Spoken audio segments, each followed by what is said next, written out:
Hey, what's up, guys? Forgive me here for a second. I thought I would do this live on air. But anyways, 2016 flagships is upon us. Uh, you guys pretty much those who pay attention to Mobile World Congress, you guys got the inside scoop. I actually didn't. Was on vacation, so I really didn't pay attention to anything that was mobile tech related. So that was bad on my part. But nevertheless, I did read up on a few things, and I did wanted to kind of discuss them on today. And I figured I'd do this live from Hangouts. Just either way, whether people come in and watch or not, the video will be up later on. Anyways, one of the biggest ones that everyone's pretty much happy about is the Samsung Galaxy S7. Now, I have to say, in my opinion, that device really looks beautiful. I love the way that it came out looking. Just, it's not an eyesore. That's like one of the best parts about it. Besides the fact that it looks good, one of the key features of the S7 is that they brought back the micro SD card support, which a lot of people couldn't have been real happier for. Um, and it was really much needed. I think that was like one of the things that really hurt Samsung when they decided to just do away with SD card support. But at the same time, too, like case builders, it gave them something to capitalize as one thing that you could have done if you had a Galaxy S6 was you could have bought one of those cases that has an SD card support built into the case itself, which then because you plug in through the phone into the case that has like a little micro USB to connect to the USB port. You have basically support for an SD card, so that you know it was good. It was good that Samsung pretty much listened to the consumers. They brought it back. Bigger battery too as well. So of course the phone is slightly thicker, but you get more power on it. So who could complain? The fact that it's running the 820 processor is a big deal, as it is mentioned by Qualcomm that this processor is supposed to be very good on battery life, as well as giving you peak performance for what you expect from a flagship device. So that's always great. And the 820 is actually going into a lot of devices. It's not just going into the S7, but the G5 is supposed to be running the 820 Snapdragon processor. So you know, th- that is like one of the key things that I'm noticing about 2016 flagships is that they're coming out with more RAM. So 4 GB seems to be the normalcies for RAM, and they're also trying to build. Well, they not trying to build, but they also are supporting at least 120 gigabytes to 200 gigabytes of expandable storage. That's actually pretty cool. Now, this year's Galaxy flagship release will only be in two forms, and that is the S7, which will just be the basic S7, the way the body is built. It has a curvature to the back, but nothing beyond that. The S7 Edge is going to be the bigger model, plus with the Edge display. So really, it's narrowed down to two than what it was last year with the S6. I mean, there was the S6, the S6 Edge, the S6 Edge Plus, the Note, what was it, 5, I believe it was. It just got people so confused what they were getting. I've witnessed this. There's people that have had the S6 Edge and have called it the S6 Edge Plus, and it was not the plus size. So Samsung pretty much narrowed that down, and you get two versions only. You get the Galaxy S7 flagship, or you get the S7 Edge, which will then be the phablet size. It was 5.5-inch display. I believe it was. Could be wrong, but I'm thinking it was. Um, and of course, the camera quality is supposed to be really good. I'm not going to dive down deep into specs because I'm pretty sure you guys already did watching everyone else's videos that were live at Mobile World Congress. But I just wanted to offer you guys my thoughts and opinions about flagship devices coming out this year. Um, Another thing that kind of concerns me about some of the different name brands out there would be HTC, because HTC has fallen by the wayside for so long already that hopefully with I believe this year is going to be the M10. Hopefully they resurrect HTC with that device. A lot of people thought that they were going to release the M10 when they were announcing the A9. And don't get me wrong, while a lot of people were out there bashing HTC and they were like, "Oh, the iPhone copycat, the A9 looks just like an iPhone." Um, it's either or. I mean, me personally, I really don't care who came up with that design pattern. That's just probably one of the biggest problems in mobile technology today, is that everyone wants to create some sort of patented design wars, and really it's just worthless to do that. But the A9 is a gorgeous looking phone, in my opinion. I really wish this is one of the phones that would have came to, MVNOs like Boost Mobile and Metro PCS and Cricket. It would have been really awesome if they had picked up that device. Sure, the price point was a little bit too high for the specs that the A9 was running, but hey, never, it's a good looking phone. Um, but so the M10 is going to be released, and hopefully HTC redeems themselves with it. Now, are they going to be running the 820 processor? Well, let's just hope so that they're actually going to go with that one, as it's supposed to be, really good battery life as well as performance. RAM. Well, it seems that flagships are going with that 4 gigs of RAM, so hopefully the M10 will be supporting that. But also, I think the camera is where they really need to kind of just, re-innovate the camera. Stop trying to do this ultra pixel stuff or whatever. Let's just get with the program and give everyone a nice, decent, solid camera. On top of that, give everyone a really gorgeous looking display. We're talking flagships here. It's one thing for, a budget device to have, low resolution display, because it's a budget device, but something that is supposed to scream quality, performance is just excellent on it. It's supposed to be the top of the top, should have a great, gorgeous looking display along with that. And I think that's what HTC really needs to kind of go on to. And whether the M10 winds up coming out looking like the rest of the other ones and people want to say iPhone copycat or not, it really doesn't matter. At the end of the day, everyone is judgmental from the very beginning of it all. As the device comes out, everyone's okay with it in hand. So let's just hope that they do kind of bring some stuff that people have been wanting out of HTC devices, because HTC is a household name. I mean, they've been around for a while. They were great way back in the day, especially with the Evo line. They were really awesome with the Evo line. When they started coming out with the one brand, that's, I think, where they slowly started to tank. I mean, the 1X was okay. They just had all these different HTC ones. I mean, I remember when they first came out, they had the 1SV, the 1V, the 1X, the 1S. They had so many different ones. And from there, it just went really nice with the, I believe it's the M7. The M8 was pretty cool, but it started to kind of go down. The M9 was like a flop, in my opinion. So hopefully they resurrect with the M10. On LG side of everything, LG and the G5. Now, this is actually pretty interesting. I've been seeing a bunch of videos about it, just popping up everywhere. And the fact that it just has this really neat way of actually executing how to remove the battery from the phone. That actually pulls out from the bottom, kind of like a clip, like a magazine. I don't know if you guys saw Chris Chavez on Fandroid when he was actually demoing the phone in hand, and he was like, showing you guys how to basically pop the battery out. So it still has a removable battery. It just doesn't have a removable back.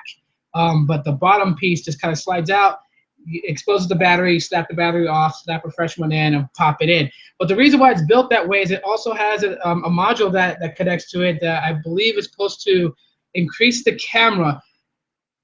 I'm not sure, so I'm still trying to catch up to date with a lot of things, but I believe it was the camera. They said that it actually extends, and for whatever reason, I know it has dual cameras in the back, and that's just because it supports wide-angle shooting as well as basic shooting from the rear camera. But one of the things that has changed that people have mentioned that I mean, it's not really big make or break for it, but it's actually where the power button is. It's still on the back, and it doubles up as a fingerprint scanner. And then the volume buttons is on the side. It's no longer like doubled out in the back like most of the current LG devices. And I can kind of see where they're going with it. And because some people didn't like the volume buttons being back here, they would rather prefer them on the sides of the phone. The power button and the fingerprint scanner being back here, everyone's accepted too, because the Nexus devices have done that. And so people kind of like that because your finger naturally rests there. But as far as the volume rocker, people don't like it back here. Some do. Some find it, except because your finger rests there, it's accessible to increase or decrease the volume just like that. Other people like it with the clicky button on the side. So anyhow, I was reading up on some stuff with the Nexus 6, because there was an interesting thing. I just found out about this today, and I want to make sure I get this one right. But okay, so 2016's Nexus 6, it looks like that it's rumored that Huawei is going to build the next Nexus for 2016. That's going to be housing Android N. and they're also doing the same thing. They're going with the Snapdragon 820 chip, and they are using I guess it has a okay, it has a quick charge 3.0, so that would definitely be one of the reasons why the 820 is, besides it being the newest chip out there on the market, but the reason why manufacturers would want to go with 820 is that quick charge 3.0, because some people are finding quick charge to be very helpful in situations where they need to get their phone juiced up really fast, compared to how it is back in the old days where you plugged your phone in, literally was like maybe 4 hours tops charging, and you would get like 100%. So yeah. By the way, just for some of you guys who are joining in, if you're wondering why I'm not responding to you on YouTube, I'm actually doing this from Hangouts on Air, and it's not showing anyone's comments on the side over here. Let me see if I could do something here. I'm gonna go open up Q&A here and see what happens. Okay, well, it says that feature is disabled. I probably should have set this up a lot better. So if you guys are commenting, I can't really see it. Yeah, I'm doing this from Hangouts on Air, and I'm trying to kill out the data pool that I have on my little MiFi box. So I have, I believe it's 10 gigs of data that I have on it, and I've only used 3 gigabytes of data, so I have like a lot to burn. So I figured I would just connect my laptop to my modem and just stream. So, but anyways, 2016 flagships, man. I mean, it's really peaking, and the reason why I pay attention to the way how flagships goes, because it's gonna tell me where the mid-level and the low-end Android devices, where they're gonna sit for 2016. Because as things increase for flagships, it also increases for budget devices. So what could we expect for budget devices for 2016? Things that I'm hoping for, because of how the flagships are being spec'd, I'm hoping that 16 gigs and either 2.5 gigabytes of RAM would be really nice as the standard low end, okay? 3 being mid-tier, 3 gigs of RAM mid-tier, maybe 32 gigs also mid-tier for mid-tier devices. And then, of course, going up closer to flagship would just basically be like 64 gigs and 3 gigs of RAM, or 64 gigs of internal storage and 4 gigs of RAM would be like where I would see a device being $400, around that range on prepaid companies. I do know that the Galaxy S7 is making its way to Boost Mobile, and that is really awesome that Samsung does that, because a lot of other manufacturers want to give like last year's flagship and then have it like basically rebooted in prepaid companies like Boost Mobile and Metro PCS. So they would give like the LG G4 would probably be coming out this year to Boost Mobile, as the G3 just recently came out for Boost Mobile, and the G3's been around for a while now. So really cool that Samsung is, of course, handing over a S7 for Boost Mobile, and also an S7 for Metro PCS. So if you're a Metro PCS user, you can expect the S7 to be going to Metro PCS. I believe so, if I read that right on that article. But then again, like a lot of things have been posted up that's just like, oh well. So anyways, besides that, really, the way I just really trip out on like how things are going on as far as like with Google Fiber, because I don't know if you guys actually read this, but we're kind of moving on here now to a different topic. But so Google Fiber expanding everywhere. Everyone's pretty much excited for it, but there's also competitors, like CenturyLink and I forgot what other companies does it too, but they have like gigabit home internet service. Well, Google Fiber is expanding into different cities as they grow, and one city they're going to is Louisville, Kentucky. And recently, AT&T has filed a lawsuit, but not really attacking Google for this, but they are stating that there are proper channels that Google has to go through in order to get approval to latch on to AT&T towers to expand Google Fiber, in cities. And AT&T is not happy that Google was given the okay to to attach whatever they needed to attach to AT&T towers to bring out a signal for Google Fiber. So AT&T is not happy about it, and I mean, these lawsuit things is just starting to get really annoying. It's like they're so quick to just have a lawsuit. Like I mean, yeah, we don't really see what goes on behind scenes. We don't really see if people actually make contact with each other to try and resolve this without stepping into a courtroom. We don't really see that. So it would be an assumption of mine if I was to say that AT&T didn't actually try to nip this in the bud. They just went ahead and got their lawyers to do paperwork and file them in court to go against the city of Louisville and as well as Google. Um, and if so, if they actually did do it that way, that's like really bad. That's really bad for business, especially where Google products basically accounts for, I'd say maybe taking a guesstimation, I'd say about 70% of of AT&T's, mobile phones that they offer, because the iPhone only has basically two models really, and that's going to be the iPhone 7 and the iPhone 7 Plus, which is also going to be released this year as well. And that's it. So the rest is all Android devices and Windows devices, and so yeah, I mean, you really want to like shoot the foot of an ally, basically, because Google is basically allied to AT&T. They're allied to Verizon and Sprint and T-Mobile just because they get to make sales on on smartphones, on the fact that manufacturers pump out different smartphones for Android that keep people upgrading and buying new phones or whatever. So I don't know, I just think it's kind of weird because Google Fiber got the okay, so they were going to expand out in Louisville, Kentucky. Now that's on hold until all this gets situated. So yeah, you guys can comment your thoughts about that. Also, moving on to another lawsuit, but the appeal between Samsung and Apple. Samsung won their appeal basically for I guess like Apple filed an infringement lawsuit on the slide to unlock, and I think it was like the quick links. Well, the appeals judge panel decided that Samsung did not infringe on Apple's patent, but there was one patent that Samsung had that they said that Apple did infringe on. So not only did a ruling get overturned in the appeals court between Samsung and Apple, but Apple was also basically found guilty in the appeal judgment that they had infringed on Samsung's one of Samsung's patents. So like I said, lawsuits just really ruin it for everybody else. And rather than companies being innovative or allowing them to be innovative by creating something, they have to put everything on hold because of a lawsuit. So they probably had like tons of ideas that they could have done that had to have been put on hold because they had to make sure that they could do it. Whereas Apple wouldn't put like some sort of lawsuit. And that's always been Apple's biggest problem today, is they do too many lawsuits and they don't go to format to building something innovative and new.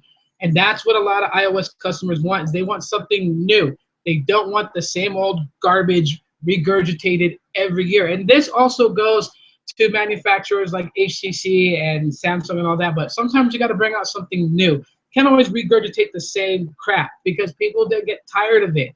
And it shows that innovation lacks. But also these lawsuits are part of the problems why innovation has died a little bit.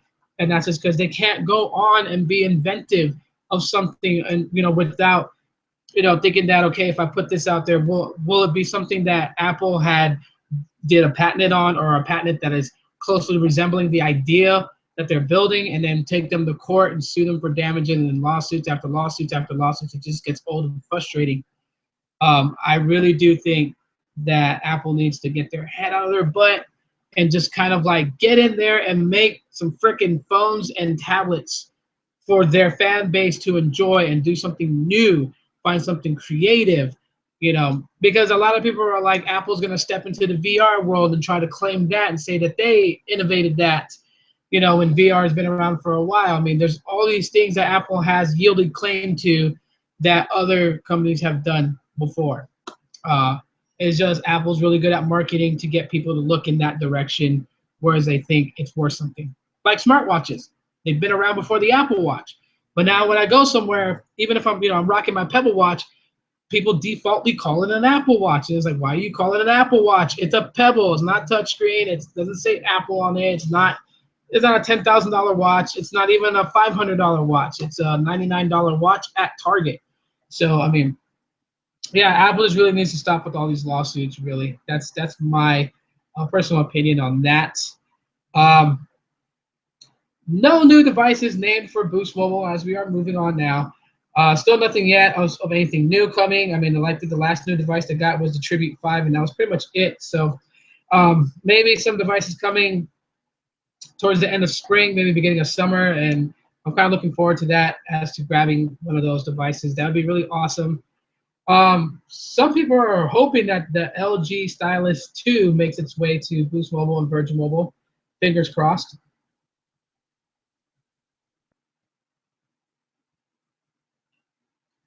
But who knows? Who knows exactly?